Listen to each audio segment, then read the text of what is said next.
आप सभी को प्रभु यीशु मसीह के नाम में जय मसीह की। Good evening everyone, praise the Lord. JLU vision की ट्यूसडे लाइव वर्शिप में हम आपका स्वागत करते हैं और परमेश्वर का धन्यवाद करते हैं आज के दिन के लिए कि प्रभु ने एक बार फिर हमें मौका दिया कि हम आप सबके साथ संगति करने पाएं। आइए, जब परमेश्वर ने हमें ये मौका दिया है, हम अपने हृदयों को खोल के बैठें ताकि आज जो कुछ भी सुने वो हमारे जीवनों में बहुत आयत से काम करे। पिछले संडे हमने सीखा परमेश्वर के दास के माध्यम से कि किस तरह से हम नेगेटिव प्रोफेसीज को, नेगेटिव वचनों को अपने लिए पॉजिटिविटी में बदल सकते हैं। आइए आज की शाम देखते हैं परमेश्वर का आत्मा मुझसे और आपसे, हम सब से क्या बात करने जा रहा है। इससे पहले कि हम वचन में जाएं, आइए हम अपने सरों को झुकाएंगे और प्रार्थना करेंगे। परमेश्वर पिता, आपका धन्यवाद करते हैं आज के दिन के लिए। प्यारे पिता परमेश्वर, आपने हमें ये मौका दिया पिता, एक बार फिर से जेएलयू विजन की इस लाइव वर्शिप में पिता परमेश्वर, जब आपके वचनों को हम पिता परमेश्वर सुनने के लिए बैठे हैं, प्रार्थना करते हैं हमारे मनों को तैयार कीजिए, हमारे हृदय को तैयार कीजिए प्रभु जी। जो कुछ भी सुने हमारे जीवन में कार्य करें पिता परमेश्वर। हर एक डिस्टर्बेंस, गड़बड़ी यीशु मसीह के नाम से दूर हो जाए पिता। आज मैं विश्वास करती हूँ वचन हम में से हर एक के लिए है और आज हर कोई कहने पाएगा ये वचन मेरे लिए था। पिता परमेश्वर, आपसे प्रार्थना करते हैं जब ये वीडियो आगे शेयर होता है, आगे भी लोग YouTube के माध्यम से और अन्य सोर्सेज से देखने पाते हैं, मैं विश्वास करती हूँ पिता परमेश्वर समान रीति से पवित्र आत्मा उनसे भी बात करेगा और लोग आशीष पाएंगे। एक बार फिर से प्रभु जी, हम चाहते हैं कि आप हमें से होकर बात कीजिए, अपना नियंत्रण लीजिए। इस प्रार्थना को यीशु मसीह के नाम से मांगते हैं, आमीन। हम विश्वास करते हैं कि हम लोग फिर से परमेश्वर के वचन को सुनने के लिए तैयार हैं और अगर आप भी बहुत से लोगों के लिए आशीष का कारण बनना चाहते हैं तो आप इस लाइव सर्विस को शेयर कर सकते हैं, इस वचन को शेयर कर सकते हैं अपने टाइमलाइन में, ताकि और भी बहुत ज़्यादा से ज़्यादा लोग परमेश्वर के वचन के संग संगति कर सकें और आप एक माध्यम बन सकें परमेश्वर के वचन की आशीष दूसरों तक पहुंचाने के लिए। और मुझे विश्वास है कि जब आप इस समय लाइव पर जुड़ रहे हैं और बहुत से लोग जो जुड़ चुके हैं, आप जय मसीह की लिख सकते हैं, प्रेज द लॉर्ड लिख सकते हैं, परमेश्वर को महिमा दे सकते हैं, हालेलुया लिख सकते हैं, ताकि हम लोग एक दूसरे के संग मिलकर ऐसे संगति करें मानो हम परमेश्वर के भवन में बैठे हैं। अगर आप कोई काम कर रहे हैं, कहीं बिजी हैं, तो मेरी आपसे रिक्वेस्ट है कि परमेश्वर के वचन का आदर करते हुए मेरे लिए नहीं, परमेश्वर के वचन के लिए अपने स्थानों पर कुछ देर के लिए बैठ जाएं, ताकि हम लोग जीवित कलाम को जब सुन रहे हैं तो हम आशीष पाने पाए। और परमेश्वर हो सकता है आज मेरे और आपकी उस परिस्थिति से बात कर रहा हो जिससे शायद हम गुजर रहे हों या गुजरने वाले हों, और आज हो सकता है प्रभु हमें पहले से ही अपने वचन के माध्यम से तैयार करे, हमें सिखाए, हमें बताए, ताकि हम उन परिस्थितियों में नाश ना होकर, बैकस्लाइड ना होकर और मजबूती से परमेश्वर के संग आगे बढ़ सके। आज का जो टॉपिक मैं आपके सामने रखने जा रहा हूँ, परमेश्वर के आत्मा से प्रेरित होकर, बीते कुछ दिनों में जब मैं सेवकाई में मैंने कुछ लोगों से मुलाकात की तो बहुत से लोगों के एक सवाल होते थे कि मेरे संग ही ऐसा क्यों, मैं ही यहाँ पर क्यों, या मैं अपनी हायर स्टडी के लिए एक दूसरे देश क्यों नहीं जा पाया, या मैं एक अच्छे जॉब के लिए मुझे एक बड़ी सिटी में क्यों प्रमोशन नहीं मिला, या मेरे लिए रास्ते क्यों नहीं खुले, जबकि मेरे दोस्त, मेरे साथी, मेरे कलीग्स, मेरे रिलेटिव्स आज बहुत ऊंची ऊंची जगहों पर पहुंच चुके हैं। कहीं ना कहीं एक निराशा काम करने लग जाती है, ये सोचकर कि आखिर मेरे साथ ही ऐसा क्यों, मैं ही इन जगहों पर क्यों हूँ जहाँ पर मुझे उन्नति नहीं मिली, आखिर मेरे लिए ही परमेश्वर ने ये प्लानिंग क्यों की। और कई बार ये सारी बातें हमें हमारी उन्नति को रोकने के लिए कारण बन जाती है और कई बार हमें पता भी नहीं चलता है कि हम इन विचारों के माध्यम से अपने जीवन को आगे बढ़ने से रोक लेते हैं। इसमें परमेश्वर की कोई गलती नहीं होती है, पर हमारे थॉट्स, हम दूसरों को देखकर जो इन्फीरियरिटी कॉम्प्लेक्स फील करते हैं, इस वजह से हमने अपनी ग्रोथ को रोक दिया है, इस वजह से हमारी निराशा ने हमारे अंदर घर कर लिया है और वो जो परमेश्वर ने हमारे लिए रखा था हम उसे नहीं पा पाए हैं। आज आपको मैं बताना चाहता हूं माय डियर फ्रेंड्स, परमेश्वर के वचन से आपको उत्साहित करूंगा। कोई मनगढ़ंत बातें नहीं करने जा रहा हूं। आपने ऊपर टॉपिक पढ़ लिया है, कोटेशन में आपने देखा होगा, आप जहां भी हैं परमेश्वर आपको वहीं पर आशीषित करेंगे। ये मैंने आपसे इसलिए नहीं कहा है कि मैं अपनी मन की बातें आपसे कहने जा रहा हूं, ये मैंने आपसे इसलिए कहा है क्योंकि परमेश्वर अपने वचन के माध्यम से हमें सिखाता है। आपको परमेश्वर किसी भी जगह पर विदाउट रीजन नहीं रखता है। ये बात पहले हमें जानने की जरूरत है। हम जिस जगह पर भी हैं, जहां पर भी परमेश्वर ने हमें रखा है, भले ही वो हमें पसंद हो, भले हमें वो पसंद ना हो, लेकिन परमेश्वर वहां पर हमें इसलिए रखता है ताकि वो वहां पर अपनी योजनाओं को हमारे माध्यम से पूरा करें। अगर हम ऐसे ही देखें तो ग्राम स्टेन के बारे में हम जानते हैं, वो एक अच्छे परमेश्वर के दास थे। उनकी पत्नी परमेश्वर की अभिषेक दासी थी। वो चाहते तो किसी ऐसी कंट्री में सेवा कर सकते थे जहां पे यीशु मसीह का आदर और सम्मान किया जाता है, और वो बहुत लग्जरियस लाइफ जीकर भी, बहुत ऐशो आराम के संग भी प्रभु यीशु मसीह की सेवा कर सकते थे। लेकिन परमेश्वर ने उनको रखा कि वो इंडिया देश में आके एक ऐसी जगह पर सेवकाई करें जहां पे परमेश्वर का आदर सम्मान नहीं है, जहां पे लोग प्रभु यीशु मसीह को ग्रहण नहीं करते हैं, और उन आदिवासी लोगों के बीच में भी उनको सेवा करने के लिए रखा जहां पे बहुत फैसिलिटीज नहीं है, और जहां पर लोग एडवांस नहीं है, और वहां पर भी कोड़ियों के बीच में सेवकाई करवाई जो हेल्दी भी नहीं है, और सारी चीजें नेगेटिव थी, सब कुछ सर्कमटेंसेस भी नेगेटिव थे। यहां तक कि वहां पर उन्हें मृत्यु को और अपने बेटों की मृत्यु को, उनकी पत्नी को, उनकी बेटी को देखना पड़ा। लेकिन उसके बावजूद भी उन्होंने अपने कंफर्ट जोन को छोड़कर उसी जगह पर मिनिस्ट्री की जहां पर परमेश्वर ने उनको रखा। ठीक उसी तरीके से जैसे हम जानते हैं मदर टेरेसा को कि एक कॉलिंग में परमेश्वर उन्हें इंडिया लेकर आया, और मिशनरी ट्रिप के दौरान परमेश्वर ने उनसे बातचीत की। जब उन्होंने सड़क पर पड़े हुए गरीब अनाथ लोगों को देखा और परमेश्वर ने उनसे कहा तुझे इन लोगों की सेवा करनी है, और आप जानते हैं मदर टेरेसा ने पूरा अपना जीवन उनकी सेवकाई के लिए दे दिया, और भारत देश जैसे देश में उन्होंने पूरी लगन के संग सेवा करी, उन अनाथों की, उन विधवाओं की, उन गरीबों की जिनकी कोई सहायता नहीं करता था। वो भी एक ऐसे देश में जहां पर यीशु मसीह को ना तो मान ना सम्मान मिला करता था, जहां पर धर्म परिवर्तन के आरोप लगाए जाते हैं, क्रिश्चियंस को मारा जाता है, प्रताड़ित किया जाता है, उनके चर्च जलाए जाते हैं, और जहां पर उन्हें एक बुरी नजर से देखा जाता है। उसके बावजूद भी उन्हें भारत देश के लिए परमेश्वर ने बोझ दिया, और उन्होंने पूरी जीवन अपना भारत देश के लिए दे दिया, और आज हम देखते हैं उन्हें संत की उपाधि मिली है, और उन्होंने बहुत लगन के संग परमेश्वर की सेवा की। और इसी भारत देश में जहां पर विरोधी लोग पाए जाते हैं उनके खिलाफ, फिर भी परमेश्वर ने इसी देश में उनके नाम को ऊंचा किया, सम्मान दिलवाया, क्योंकि परमेश्वर ने उन्हें इस भारत देश के लिए आशीष का कारण ठहराया था, और उन्होंने उस कॉलिंग को सुना, समझा, और इस भारत देश में ही रहकर उन्होंने प्रभु की सेवा की, और विरोध के बीच में भी परमेश्वर ने उन्हें उठाया, बढ़ाया, और आज पूरे विश्व में हम जानते हैं कि मदर टेरेसा का नाम एक बहुत बड़ा नाम है।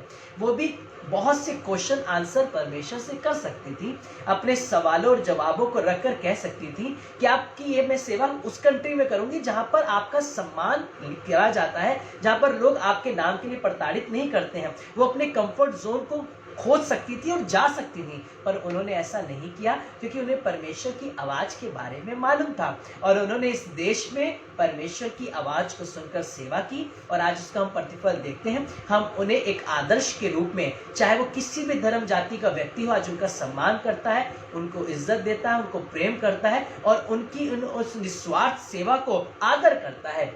ठीक उसी तरीके से हो सकता है आप अपने कंफर्ट जोन से बाहर जाकर ऐसी परिस्थितियों में जाएं जो आपको बिल्कुल पसंद ना हो, जो आपके फेवर में भी नहीं है। वो शायद कोई कंट्री, वो शायद कोई सिटी, वो शायद कोई विलेज, वो शायद कोई एरिया, वो शायद ऐसे सर्कमटेंसेस, वो शायद ऐसे लोगों का क्राउड, वो ऐसी गैदरिंग जो आपको नहीं पसंद है। उसके बावजूद भी शायद परमेश्वर आपको वहीं खींच कर लेकर जाए, उन्हीं लोगों के बीच में लेकर जाए, उन्हीं कंट्री, उन्हीं सिटीज, उन्हीं विलेज, उन्हीं टाउनशिप में लेकर जाए जिन्हें आप पसंद नहीं करते हैं, लेकिन परमेश्वर की अगर योजना है कि वो आपके माध्यम से अपने कामों को करे, तो आपको प्रभु वहां पर रखेगा और अपनी महिमा को लेगा। इसलिए आज अपने कंफर्ट जोन से बाहर निकलिए, अपने विचारों के जाल से बाहर निकलिए, उस कुएं के मेंढक को, जो कुआं है उसे दुनिया लगता है, उससे बाहर निकलिए और आज एक बात पर विश्वास करिए, भले मुझे अच्छा लग रहा हो ना लग रहा हो, भले परिस्थितियां मुझे पसंद आ रही हो ना आ रही हो, पर मेरे लिए ये भाता है कि मेरे परमेश्वर को जो अच्छा लगे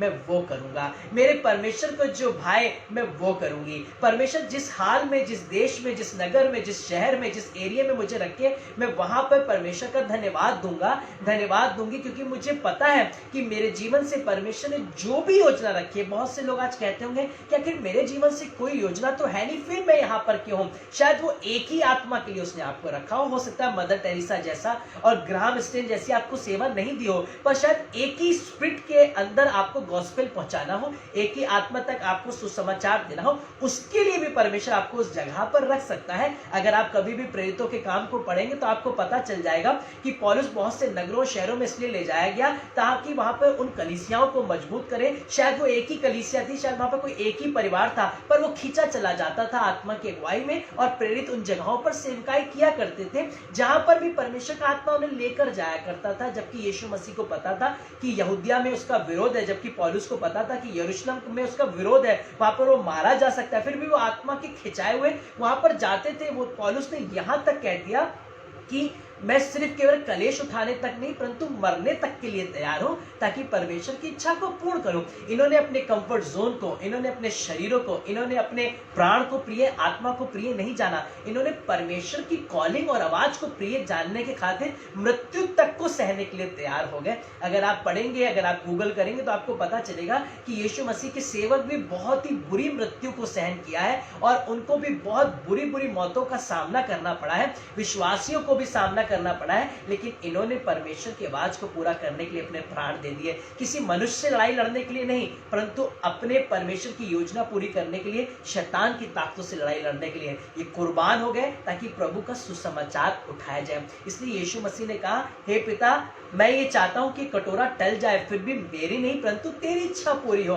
उसे पता है कटोरा बहुत मुश्किल है, उसे प्राण देना पड़ेगा, उसे सताव सहना पड़ेगा, उसे कोड़े खाए जाएंगे, वो लहू बहाएगा और वो परमेश्वर का पुत्र होने के बावजूद भी उस गरिमा को, उस परमेश्वर की सामर्थ को वो अपने ऊपर से छोड़ रहा है और वो तुच्छ और पापी बनने के लिए तैयार हो गया। और आप जानते हैं उसको क्रूसिफिकेशन किया गया, उसके मुंह के ऊपर थूका गया, उसके कांटों का ताज पहनाया गया, उसे कोड़े मारे गए और उसने सब कुछ सहा। उसने अपने कंफर्ट जोन को छोड़ा ताकि परमेश्वर की इच्छा पूरी हो। रहा आज हम देखते हैं कि आज हम सब बचा लिए गए, उन सारे सेवकों के बलिदान की वजह से आज हम सब बचा लिए गए। हमने वो सेवा नहीं की, अभी हमने वो ताड़ना, वो प्रताड़ना नहीं सहन की है, अभी हम पर वो कोड़े और लाठी नहीं पड़ी, अभी हमारी टांगे नहीं तोड़ी गई है, हमारे परिवारों में लोगों को खींचकर नहीं मारा गया है, अभी हमारे संग वो सताव नहीं आया जब हमें गैस पाइप में हमें उसके अंदर बंद कर करके हम वहां पर लोगों को मारा गया, ऐसा सताव हमने सहन नहीं किया है, अभी हमारे मुंह पर थूक कर हमें कांटों का ताज नहीं पहनाया गया है, लेकिन उसके बावजूद भी हमारे लोगों ने ऐसा सहा, हमारे विश्वासियों ने ऐसा सहा, जिस वजह से आज गॉस्पेल इतना इजी हो गया हम तक पहुंचना।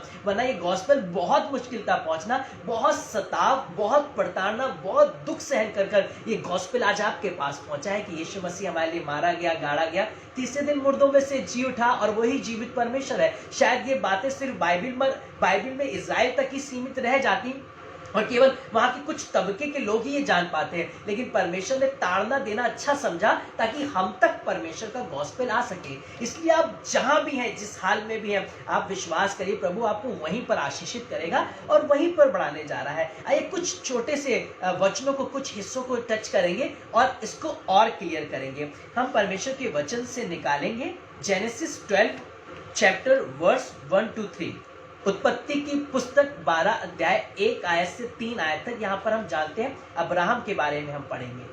जी, यहोवा ने अब्राहम से कहा, जी, अपने देश और अपने कुटुंबियों हाँ, और अपने पिता के घर को छोड़कर उस देश में चला जा जो मैं तुझे दिखाऊंगा। यहाँ पर देखिए अब्राहम से क्या कहा जा रहा है, उसका सारा कंफर्ट जोन उससे छीना जा रहा है कि तू अपने देश को भी छोड़, अपने कुटुंबियों को भी छोड़ दे, अपने नगर को भी छोड़ दे और अब वहां निकल जा जिससे मैं तुझे दिखाऊंगा। भी दिखाया भी नहीं है, जबकि अब्राहम कोई ऐसा व्यक्ति नहीं है कि जिसको सिर्फ 2 बैग उठाने हैं और वो कहीं भी उठकर जा सकता है। अब्राहम बहुत अमीर व्यक्ति है, वो उस समय का बिल गेट्स है, उसके पास इतना वैभव, इतना शौहरत, इतने नौकर चाकर, गाड़ी बंगला, सब कुछ आजकल के समय से कहें तो उसके पास मर्सिडीज, BMW, ऑडी, वो सारी फैसिलिटीज जो बड़े बड़े रिलायंस कंपनी में पाई जाती है, वो सब कुछ उसके पास है। फिर भी परमेश्वर से कह रहा है कि तो अब यहाँ से निकल और उस जगह पर जा जिसे मैं तुझे दिखाऊंगा।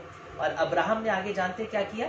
अब्राहम निकल पड़ा। आगे हम पढ़ेंगे तो उसकी पत्नी सारा और उसका भतीजा लूत भी उसके साथ था। आगे पढ़ेंगे तो उसके सारे कर्मचारी लोग भी क्वेश्चन मार्क कर सकते थे, सारे भी क्वेश्चन मार्क कर सकती थी। इतनी अच्छी घर संपत्ति दौलत होकर भी, इतना अच्छा वैभव, इतना अच्छा घर मकान, इतनी प्रॉपर्टी, इतना अच्छा देश यहाँ पे परमेश्वर ने स्टैब्लिश कर रखा है। तुम शायद बेवकूफ़ हो, उस जगह जा रहे हो जहाँ पे हमें तो नहीं पता प्रभु की आवाज़ है भी कि नहीं है, शायद चेक करो तुमने गलत आवाज़ सुनी होगी। पर सब लोग तैयार हो गए क्योंकि वो लोग कंफर्ट जोन को छोड़कर परमेश्वर की आवाज़ की वैल्यू को ज़्यादा इंपॉर्टेंट रखते थे, इंपॉर्टेंस देते थे। तभी अब्राहम अपनी पत्नी, अपने भतीजे, अपने कर्मचारियों के संग अपने बाप दादाओं के नगर घराने को छोड़कर निकलने के लिए तैयार हो गए, वो भी एक ऐसी जगह के लिए जो उसने नहीं देखी है, जिसके बारे में उसे कुछ नहीं पता है। और आगे हम पढ़ते हैं कि परमेश्वर से कनान देश की ओर लेकर गया। जैसे हम आगे जानते हैं कि जब इजराइलियों को परमेश्वर ने मिस्र से निकाला तो वाचा बांधी, मैं तुझे उस जगह पर लेके जाऊंगा जहाँ पे दूध और मधु की धारा बहती है, क्योंकि परमेश्वर ने अब्राहम से वाचा बांधी थी उस देश, उस नगर की। इसलिए वो तब भी नहीं भूला जब इजराइल बंधुआई में थे, तब भी उन्हें निकालकर वो कनान लेकर गया, क्योंकि परमेश्वर ने अब्राहम से वाचा बांधी थी कनान देश के लिए। और अब्राहम निकल गया। और आगे हम देखते हैं कि अब्राहम जब निकला उसने बहुत दुख तकलीफों को सहा, रास्ते में काफी परेशानियां आई और हो सके उसको लूत को भी छोड़ना पड़ा। वो क्यों छोड़ना पड़ा, ये हम लोग पढ़ते हैं जेनेसिस 13 चैप्टर वर्स 2 को, उत्पत्ति की पुस्तक 13 अध्याय की दूसरी आयत। अब्राहम भेड़ बकरी गाय बैल और सोने रुपए का बड़ा धनी था। यहाँ पे हम देख रहे हैं कि अब्राहम गाय बैल सोने रुपये हर चीज में क्या था, बड़ा धनी था। और उसके संग रहकर लूत भी आप पढ़ेंगे आगे तो वो भी बहुत धनी हो गया था। और इन दोनों के जो चरवाहे थे आपस में लड़ने लगे थे, इनकी संपत्ति इतनी बढ़ गई थी कि एक जगह पर ठहर नहीं पा रहे थे।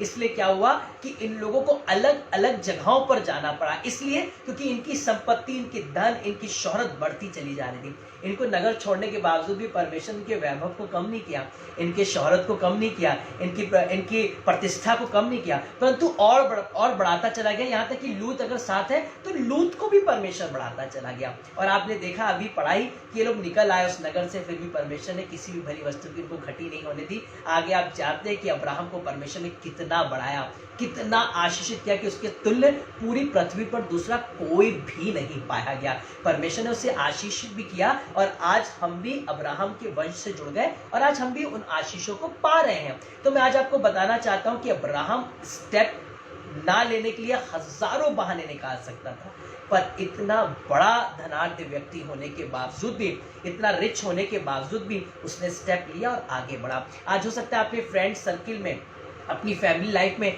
आप शायद उस ऊंचे तबके के ना हो, आपके पास वो घर, वो गाड़ी, वो बंगला, वो शौहरत, वो 2 मंजिले का मकान, वो संगमरमर के आपके फर्श और बढ़िया से अच्छा बना हुआ घर ना हो, आपके परिवार में सब गवर्नमेंट जॉब में हो, आप गवर्नमेंट जॉब में ना हो। इसको सोचकर कभी निराश मत होइएगा। आप जहां पर भी हैं, परमेश्वर वहां पर आपको वो बनाने जा रहा है जिसका कोई कंपैरिजन नहीं है। आप शायद उस जगह पर रखे गए हैं और आपको लग रहा है कि मेरे संग ऐसा क्यों, वो इसलिए क्योंकि वहां पर भी परमेश्वर की योजना आपके जीवन से पूरी होगी और वो आपको उन सारी कंडीशन ना होने के बावजूद भी आशीषित रखेगा।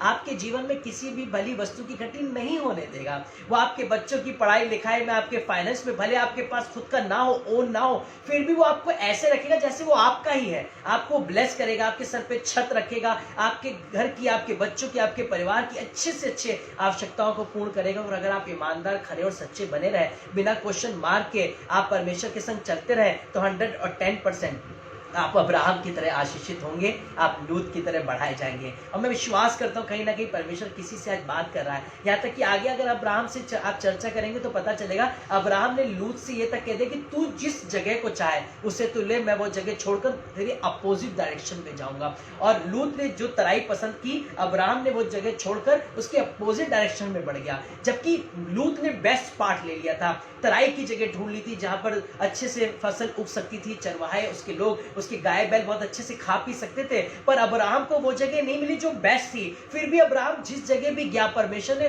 लूत से ज्यादा उसको वहां पर आशीषित किया। इसलिए आप ये मत सोचिए कि मेरे परिवार के लोग आज कनाडा में है, अमेरिका में है, जापान में है, यूएस में है, वो वेल स्टेब्लिश्ड है, वेल जगह पर है। आप जिस जगह भी जहां पर जाएंगे, परमेश्वर उनको बढ़ा रहा है, तो वो आपको भी वहीं पर बढ़ाएगा जहां पर आप होंगे। हो सकता है वो बड़ी लग्जरियस वहां पे फैसिलिटीज ना हो, वहां पे बहुत एडवांस कल्चर ना हो, पर वो जो भी जगह होगी वहां पर आप सबसे ऊपर होंगे, आपको उत्तम रखेगा, आपको लोगों के बीच में परमेश्वर आशीषित रखेगा, और आपको इस बात का एहसास होगा कि आपके पास कुछ ना होकर भी आपके पास बहुत कुछ है। परमेश्वर इस बात का रियलाइज करवाएगा कि तुम्हें परमेश्वर ने क्या बना दिया है, क्या करके रखा है, और आप धीरे धीरे उसमें बढ़ने लगेंगे, और आप स्टेप बाय स्टेप उन डेज को अपने जीवन में आते हुए देखेंगे जो प्रॉस्पेरिटी के हैं, जो ब्लेसिंग के हैं। वो इसलिए क्योंकि आप ईमानदार बने रहे। परमेश्वर एकदम से नहीं देगा, पहले वो आपको चेक करेगा, ईमानदार बनाएगा, नम्र बनाएगा, खरा बनाएगा, सच्चा बनाएगा, अपनी कॉल के पीछे चलना सिखाएगा। उसके बाद वो ब्रेक थ्रू देगा आपकी लाइफ में, एक बड़े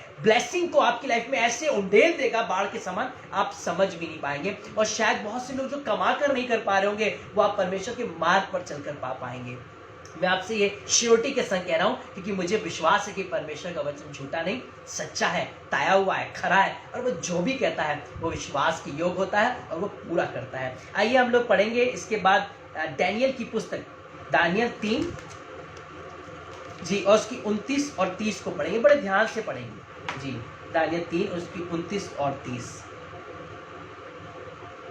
इसलिए हाँ। मैं ये आज्ञा देता हूँ कि देश देश और जाति जाति के लोग और भिन्न भिन्न भाषा बोलने वालों में से जो कोई शद्रक, मेशक और अबेदनगो के परमेश्वर की कुछ निंदा करेगा, वह टुकड़े टुकड़े किया जाएगा और उसका घर भूरा बनाया जाएगा, क्योंकि ऐसा कोई और देवता नहीं जो इस रीति से बचा सके।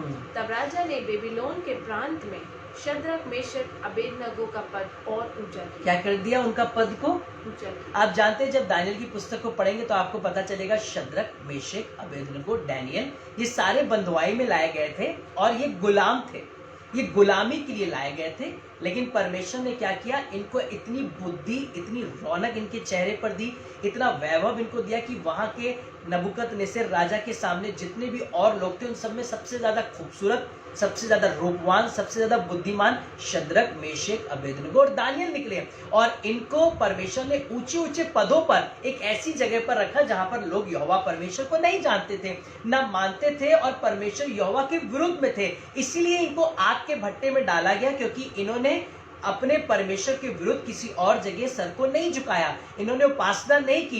ये एक ऐसी जगह पर थे जहां पे ना तो लोग इनको पसंद करते थे, बल्कि ये गुलामी में थे, इनके परमेश्वर को नहीं माना जाता था। उसके बावजूद भी ये अपने राजा के प्रति, अपने नगर के प्रति ईमानदार, खरे और सच्चे थे, लेकिन अपने परमेश्वर के प्रति भी उतने ही ईमानदार, खरे और सच्चे थे। जिसका प्रतिफल आप देखते हैं कि इनको विरोध करके इन्हें आग के भट्टे में डाला गया। और जब डाला गया, राजा ने देखा 3 नहीं 4 लोग हैं, और चौथा पुरुष का स्वरूप मनुष्य के पुत्र के समान है। फिर ये बाहर निकाले गए, ये बाहर आए, ना तो इनके बाल झुलसे, ना इनके मौजे भी जले। और उसके बाद पता राजा समझ गया कि इनका जो ईश्वर है वो सर्वशक्तिमान परमेश्वर है, और परमेश्वर ने इनकी प्रतिष्ठा सारे राजा और सारे नगर के लोगों के बीच में की, और इनके पदों को और ऊंचा कर दिया गया। आज हो सकता है आप आग के भट्टे की परिस्थिति में हो सकता है चारों तरफ मौत, पॉलिटिक्स ने आपको घेर लिया हो, हर तरफ से बंधुआई, बीमारी और गरीबी ने आपको घेर लिया हो, आपके विरोधी आपको दबाने पर आ गए और आपको लग रहा है कुछ नहीं बचा है, मेरे अपने मेरे नहीं है, सब कुछ खत्म हो गया और आप गुलामी की तरह जिंदगी जी रहे हैं। वहां पर भी अगर आप ईमानदार, खरे और सच्चे बने हैं परमेश्वर की आवाज को सुनने के लिए, तो आपकी प्रतिष्ठा का समय आने वाला है, आपके पद उन्नति का समय आने वाला है। लोगों को लग रहा होगा अब तो खत्म, अब तो डेथ, अब तो जल जाएंगे, मर जाएंगे। हाँ लगेगा, आपको भी लगेगा, लोगों को भी लगेगा कि आपका समय खत्म हो रहा है, पर उसके बाद का समय परमेश्वर देख रहा है, वो बहुत ऊंचाइयों का है, वो बहुत प्रॉस्पेरिटी का है। और आग में ध्यान से समझिएगा, उस परीक्षा की घड़ी में परमेश्वर ने छोड़ा नहीं, पर बाइबल कह रही है राजा को 4 लोग नजर आए। इसका मतलब जब आप इन परिस्थितियों में होते हैं तो चौथा पुरुष प्रभु यीशु मसीह आपके साथ उन परीक्षाओं में आपके संग खड़ा होता है। परीक्षाएं तो आप पर आती हैं, लेकिन वो आपको जला नहीं पाती हैं और आप ऐसे निकल जाते हैं मानो वो थी नहीं। आप परीक्षाओं में पढ़ेंगे जरूर, पर वो आप पे हावी नहीं होंगी, वो आप पर अटैक तो करेगी पर वो आपको छू नहीं पाएंगी। आप उसमें जाएंगे तो पर आप पर उसका कोई असर नहीं होगा और आप निकल कर बाहर आ जाएंगे। उसके बाद मैं आगे नहीं पढ़वाऊंगा, ऐसे ही बता देता हूँ। दानियल को भी शेरों की मांद में डाला गया और दानियल को बाहर निकाला गया। और जब दानियल बाहर निकला तो राजा ने बोला कि दानियल का परमेश्वर ही अब मेरे राज्य में, जहां तक प्रचार मेरे राज्य में होता है, जहां तक भी लोग पाए जाते हैं वहां पे प्रचार किया जाए, अब दानियल का परमेश्वर ही परमेश्वर कहलाएगा। और सारे नगर में दानियल के परमेश्वर की चर्चा हुई और दानियल को और प्रतिष्ठित किया गया, जबकि वो तो गुलामी में लाया गया था, जबकि वो बंधुआई में लाया गया था। परमेश्वर ने उसे पहले अध्यक्ष बनाया, सब अधिपति और सारे अध्यक्षों के ऊपर चुनाव किया, लेकिन उसके बाद भी उसके बावजूद भी शेरों की मांद का सामना करना पड़ा। और आप जानते हैं कि शेरों की मांद में भी शेर उसको बाल भी नहीं बांका कर पाए, परंतु तकिया बनाकर वो उन पे सोया और उसकी नजर उन शेरों के मांद पर नहीं परंतु परमेश्वर की ओर लगी हुई थी। और हमने आगे देखा क्या हुआ कि दानियल वहां से निकला और परमेश्वर ने दानियल की प्रतिष्ठा को और बढ़ा दिया और उसके परमेश्वर को परमेश्वर ने उस नगर के परमेश्वर के रूप में कहलवा दिया। तो आज मैं आगे और आपसे वचन में बस जल्दी से चर्चा करना चाहूंगा। हम लोग पढ़ेंगे जेनेसिस 41 वर्स 37, उत्पत्ति की पुस्तक 41 अध्याय और उसकी 37 आयत से पढ़ेंगे। यह बात फिरौन और उसके सारे कर्मचारियों को अच्छी लगी, इसलिए फिरौन ने अपने कर्मचारियों से कहा, क्या हमको ऐसा पुरुष जैसा ये है जिसमें परमेश्वर का आत्मा रहता है। यहाँ से सुनिए, दानियल के लिए भी कहा जाता था उसमें उत्तम ईश्वरों का आत्मा रहता है, और यहाँ पे यूसुफ के लिए भी यही कहा जा रहा है कि उसमें परमेश्वर का आत्मा रहता है। जी, जैसा ये है जिसमें परमेश्वर का आत्मा रहता है, मिल सकता है। फिर फिरौन ने यूसुफ से कहा, परमेश्वर ने जो तुझे इतना ज्ञान दिया है कि तेरे तुल्य कोई समझदार और बुद्धिमान नहीं, इस कारण तू मेरे घर का अधिकारी होगा और तेरी आज्ञा के अनुसार मेरी सारी प्रजा चलेगी। राजा के घर का अधिकारी कौन होगा? यूसुफ होगा। उसके सारे नगर में किसकी आज्ञा चलेगी? यूसुफ की। और आगे क्या लिखा है? केवल राजगद्दी के विषय में मैं तुझसे बड़ा ठहरूंगा। केवल राजगद्दी के विषय में तो मैं तुझसे बड़ा हूँ। हाँ। फिर फिरौन ने यूसुफ से कहा, हाँ, सुन, हाँ, मैं तुझको मिस्र के सारे देश के ऊपर अधिकारी ठहरा देता। मिस्र देश आप समझ सकते हैं, जहाँ पे मिस्र में गुलामी सहन करी इजराइलों में, उसी देश में यूसुफ देखिए क्या करा गया है कि उस मिस्र देश में क्या फिर से पढ़ेंगे, मिस्र के सारे देश के ऊपर अधिकारी ठहरा देता हूँ। सारे मिस्र देश के ऊपर तुझे क्या ठहरा देता हूँ? अधिकारी ठहरा देता हूँ। तब फिरौन ने अपने हाथ से अंगूठी निकाल के यूसुफ के हाथ में पहना दी। हाँ। और उसको बढ़िया मलमल के वस्त्र पहना दिए। जी। और उसके गले में सोने की जंजीर डाल दी। मलमल के कपड़े भी पहना दिए, सोने की जंजीर भी डाल दी और अंगूठी भी पहना दी। और आगे क्या है? और उसको अपने दूसरे रथ पर चढ़वाया। जो गाड़ी बंगला शौहरत थी वो सब उसे वापस दे दी, उसे दे दी। और लोग उसके आगे आगे यह प्रचार करते चले कि घुटने टेक कर दंडवत करो। और उसने उसको मिस्र के सारे देश के ऊपर प्रधानमंत्री ठहराया। क्या बना दिया? सारे मिस्र देश के ऊपर। इस कंडीशन में जहां वो खड़ा है, इससे पहले की कंडीशन देखिए, जिसके लिए कहा जा रहा है इसे मलमल के कपड़े पहना दो, इसके गले में सोने की जंजीर पहना दो, अपनी अंगूठी निकाल कर उसे दे दी, अपने मिस्र पर सारे मिस्र के ऊपर उसे अधिकारी बना दिया, यहाँ तक कि अपने घर के ऊपर भी उसे अधिकारी बना दिया। राजा तो गद्दी पर फिरौन कहलाएगा, पर राज और अधिकार यूसुफ का चलेगा, घर पर भी, नगर पर भी, प्रजा पर भी। और लोग घुटने टेक टेक कर क्या कर रहे हैं? यूसुफ की प्रशंसा कर रहे हैं, उसकी बड़ाई कर रहे हैं। लेकिन इससे पहले यूसुफ की कंडीशन क्या है? यूसुफ जेल खाने में से निकला हुआ इसमें व्यक्ति है, जिसे जेल से निकाल कर लाया गया है। उससे पहले क्या हुआ? उस पर व्यभिचार का आरोप लगा है। उससे पहले क्या हुआ है? उसे पोतीपर को बेचा गया है, और उससे पहले उसे गड्ढे में डाला गया है। उसके भाइयों ने उसे मारने की योजना बनाई है। शुरू से देखा जाए तो अगर हम यूसुफ की चर्चा कर रहे हैं, जिसे उसके भाइयों ने अपना प्रिय नहीं जाना, जिसे गड्ढे में डाला गया मरने के लिए, फिर उसके बाद उसे दूसरे लोगों के हाथों बेच दिया गया। बेचने के बाद फिर वो पोतीपर को बेच दिया गया। पोतीपर को बेचने के बाद व्यभिचार का आरोप लगा दिया गया। व्यभिचार के आरोप लगाने के बाद जेल खाने में डाल दिया गया। एक भी समय में उसकी एक भी चीज ऐसी नहीं हो रही है जिससे वो खुश हो। फिर भी वो परमेश्वर के प्रति ईमानदार, खरा और सच्चा बना हुआ है। परमेश्वर उसके अंदर, बाइबल कह रही है कि उत्तम ईश्वर का आत्मा रहता है, उस पर दर्शन की रेवलेशन है, जैसे दानियल के ऊपर थे। और जब उसे उस जेल से निकाला गया, उसका वो सही समय आ गया। आज हो सकता है आप जेल में पड़े हो सकता है आप पे गलत आरोप लगा दिए हो सकता है आपके अपनों ने आपको गड्ढे में डालने की योजना बनाई हो, आपको तुच्छ जाना गया हो सकता है आपको ऐसा लगा गया है कि आपको, आपके खिलाफ चारों तरफ से पॉलिटिक्स ने आपको घेर लिया हो। आपके अपने, आप जिस जगह पर है, जहां कहीं भी है, आप चारों तरफ से घिरे हुए, आपके पति भी हो सकता है, आपकी पत्नी भी, आपके बच्चे भी, आपके परिवार के, आपके आस पड़ोस के लोग भी आपके विरोध में खड़े हो गए। मैं यहां तक आ गया हूं कि आपका कोई भी आपके संग ना खड़ा हो, फिर भी आप परमेश्वर के प्रति ईमानदार रहिए, फिर भी आप परमेश्वर के प्रति खड़े रहिए, फिर भी आप परमेश्वर के प्रति पूरी तरीके से समर्पित रहिए।